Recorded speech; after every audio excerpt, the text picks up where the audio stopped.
What is up, everybody? This is Alex from IHE. Do a barrel roll.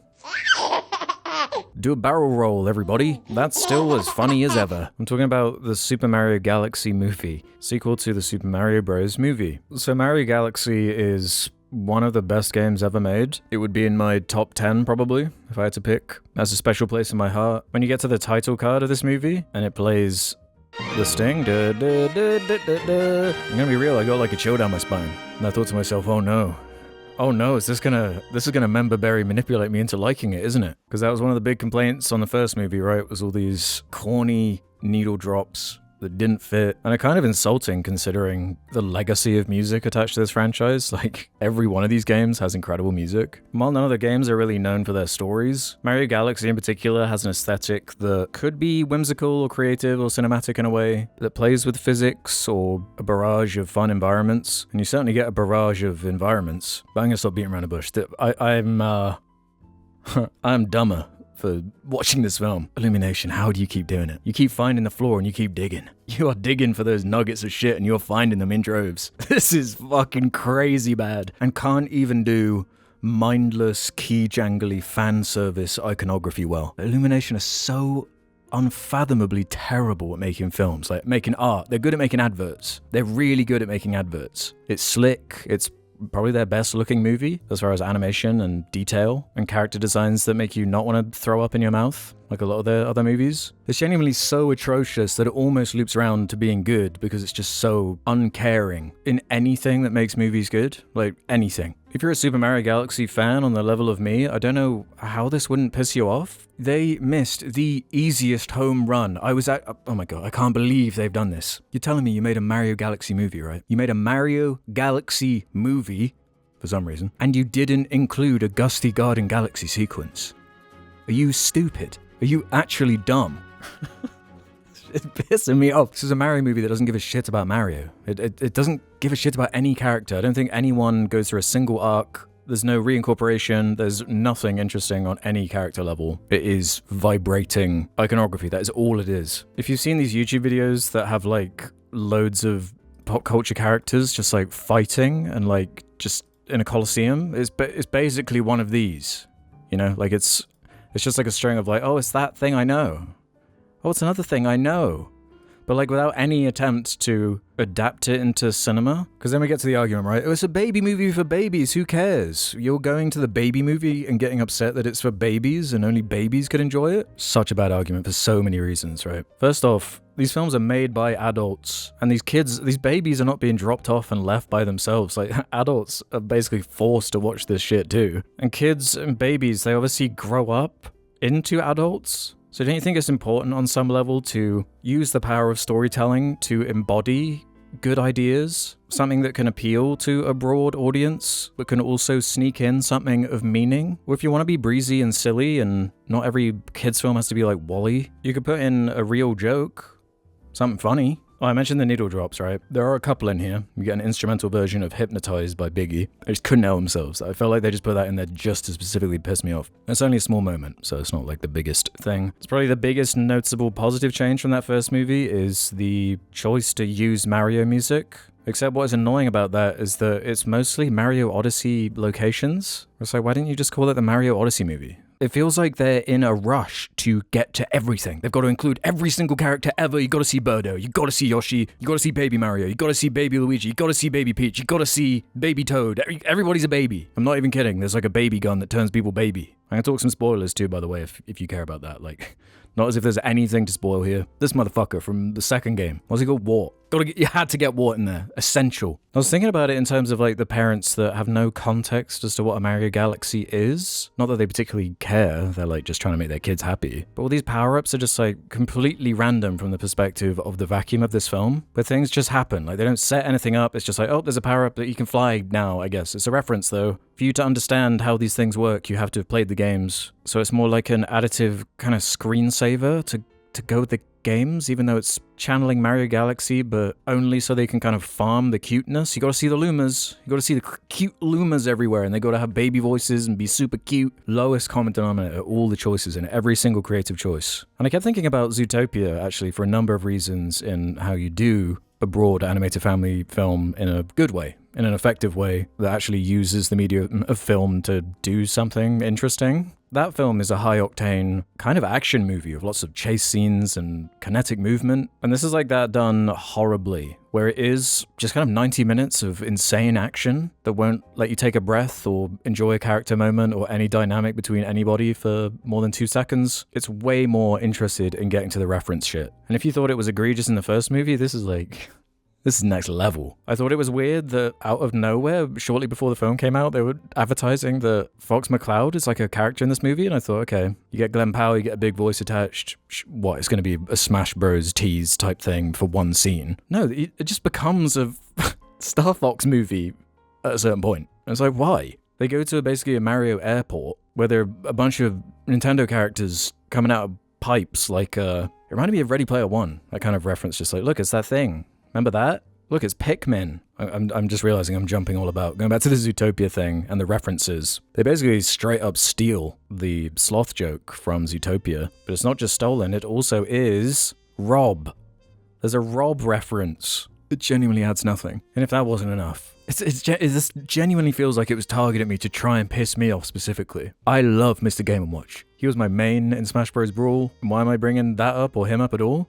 Well, of course, he's in the movie. Of course, Mr. Game & Watch is in the Mario Galaxy movie. And it almost starts becoming a Smash Bros. Fight. It's like Mr. Game & Watch versus Bowser, 2 of my mains. I was waiting for him to hit that 9. If he'd hit that 9, then this would be a 5 out of 5. God, this is spectacularly bad.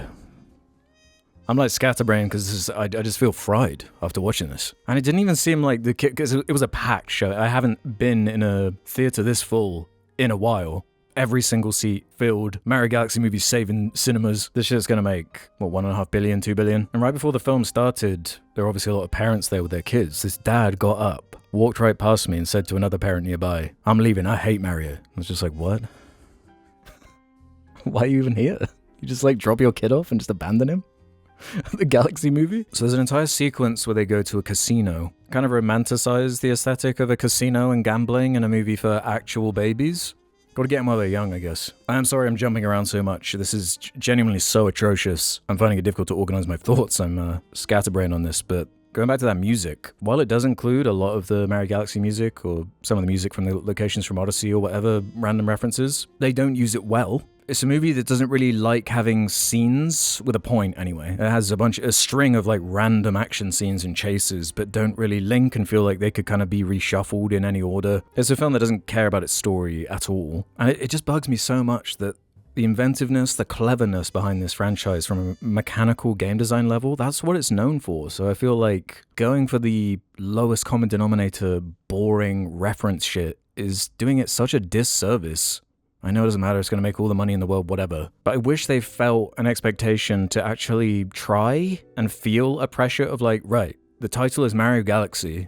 This game has a legacy. And it feels like they didn't even play the game or give a shit about the game outside of slapping a bunch of postcards of locations and loosely stringing them together. There are just too many characters, too many things going on. It has zero focus. It does feel like shorts format, like it's designed so Nintendo YouTube channels can have 1 million TikToks pointing out, oh, you missed this detail in the background. Oh, remember when the dinosaur from Odyssey shows up? And then there's Baby Mario and Baby Luigi. And then Wart is there. And did you catch when Toad was wearing his outfit from Captain Toad Treasure Tracker? I will say it took me a little moment for it to really, like, start poisoning me. Where at first there were a couple of moments where I was like, okay, it's got some faithful adaptation of the game with the kind of the Star Festival. Bowser Jr.'s fight scene here is actually okay. I thought that was a decent little fight scene in a vacuum. But again, doesn't really serve anything, go anywhere.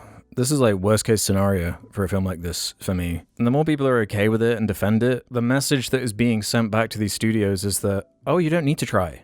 You actually don't at all. Like, as long as it looks accurate, it looks right, and there's enough movement and color, and it's bland and inoffensive and doesn't try anything at all, then you'll be one of the biggest movies of the year. This will definitely be in the top 10 of most successful movies of this year. Oh yeah, a real emphasis on slow motion as well, in a very obnoxious way, I guess because they were running into that problem of like, oh, there's always so much movement and so much action that it's so kind of exhausting that the real way to comprehend it is for it to be slowed down. If you're into vor, you get quite a nice amount of vor with the inclusion of Yosh.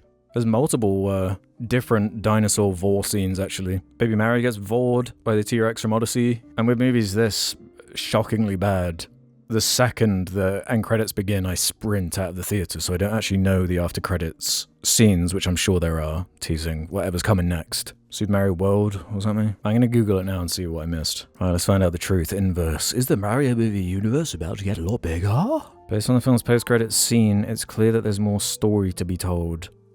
Yeah, okay. Earlier in the film, when Princess Peach and Toad first arrive at the Gateway Galaxy, a nexus point of intergalactic travel in the film and the first galaxy in the 2007 video game. Is that correct? I don't remember a fucking airport in that game. Oh right, so it means this. How quaint and charming and cute this is. They make it a big reference airport in the movie. They're immediately robbed by an Ukiki, a monkey enemy type that first debuted back in Super Mario World 2 Yoshi's Island. In the post-credit scene, we see the same Ukiki running his hustle on another victim, stealing her purse. Oh, Princess Daisy. She doesn't speak in the scene, so naturally the question will be who will inevitably be cast. Who's left? Zendaya? Sydney Sweeney, just someone from Euphoria. Fans were beyond excited when it was announced that Fox McCloud from the Star Fox franchise would appear in the Super Mario Galaxy movie. Even though the initial assumption was that it'd be a simple cameo, thankfully that's not the case. Easily one of the Dude. But it's not the Star Fox fan service or the barrel rolls that's the intriguing part, it's the revelation that Fox McCloud hails from a wholly separate universe. Okay, so it's just a Daisy tease then, okay. Honestly, when it got to the Fox McCloud scene and it did do the 2D art style, I was like, I wish I was watching this movie instead. This looks way more interesting. There were a couple of moments where the visuals are able to elevate it slightly. There's like a Bowser puppet show scene that I thought was quite charming with the way they animated that. Yeah, when it was doing this scene, I could feel myself getting manipulated and questioning like, damn, maybe they'll actually find some kind of atmosphere or mood or indulge in the whimsy. How there wasn't a scene where Mario was by himself. You don't need any dialogue from terrible Chris Pratt. Flying through Gusty Garden Galaxy with the music and letting you take in this new environment he's in. Like I mentioned WALL-E, like a Define Dancing type moment. Something where you just let the location be, where you let the main character be one with the audience and soak in something incredible together, instead of the tact of I guess on a base level it succeeded in making me kind of want to play Mario Galaxy again. It's been a long time for me. So it's kind of 90 minutes of buy things.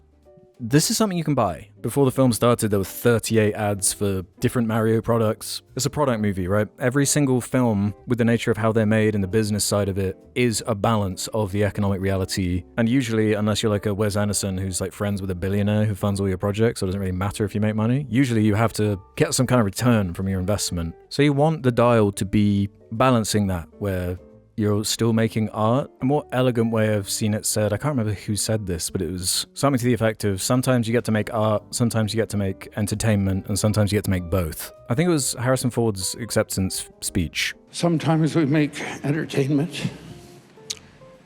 Sometimes we make art. Sometimes we're lucky we make them both at the same time. And sometimes you somehow make neither. So I guess that's what pisses me off on multiple levels. The dial is just tuned so far towards empty, meaningless product movie. Means nothing, is about nothing, we can do better than this. So we'll think about the children until it's the shitty films we show them. One of my core memories of being a kid was, I don't even know how I should get a copy of this, but seeing Nausicaa of the Valley of the Wind. It tapped into my imagination, took me away from this shitty world and showed me true escapism that has a deep meaning at the heart of it. Sure, it's a bit darker and more serious than a baby movie like the Mario movie, but the point I'm trying to make is that why are we settling for this shite? We have been telling stories for thousands of years. People undervalue the magic of narratives. They become cultural reference points. They are important. It doesn't have to be this bad. It's a Mars bar movie. It's a sugary, empty calorie sweet that will have zero cultural impact and is just, like the first movie, somehow an even worse list of references. So yeah, I've really gone on one with this, because it's genuinely that atrocious. So as far as a rating, it's an obvious 5 stars with a like. This was incredible. Don't listen to the haters. Just let people enjoy things. Illumination, you've done it again, man. Can't wait for the Rob movie. Can't wait for the Mr. Game & Watch miniseries. Can't wait to see them rip off Shrek 3 and have a Daisy, Rosalina, and Peach action scene. I'm gonna stop now. I need to stop.